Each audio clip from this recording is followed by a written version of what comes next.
Unjha multi speciality હોસ્પિટલના સંયુક્ત ઉપક્રમે મેગા મેડિકલ કેમ્પ યોજાયો।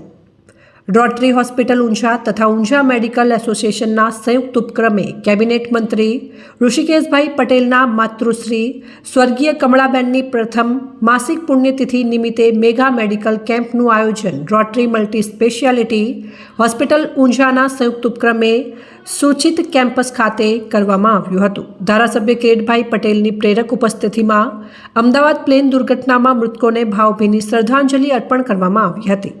50 જેટલા તજજ્ઞ ડોક્ટરો દ્વારા મેગા મેડિકલ કેમ્પની શરૂઆત કરવામાં આવી હતી। ઊંઝા તથા આસપાસના 1100થી વધારે લોકોએ આ કેમ્પનો લાભ લીધો હતો। ઊંઝાની સેવાભાવી સંસ્થાઓ કાર્યકરોએ મેગા મેડિકલ કેમ્પના આયોજનમાં ઉત્સાહભેર સહકાર આપી કેમ્પને સફળ બનાવવામાં આવ્યો હતો।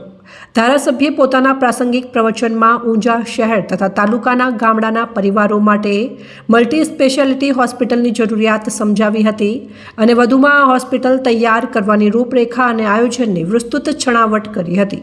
આ કાર્યક્રમમાં ઊંઝા પાલિકા પ્રમુખ જિજ્ઞાબેન પટેલ, ઊંઝા મેડિકલ એસોસિએશન પ્રમુખ ડૉક્ટર અશ્વિનભાઈ પટેલ, ઉમા મેડિકલ હોસ્પિટલના ડૉક્ટર ઈશાનભાઈ શાહ, રોટરી ક્લબ પ્રમુખ સહિત અન્ય મહાનુભાવો ઉપસ્થિત રહી કાર્યક્રમને સફળ બનાવ્યો હતો।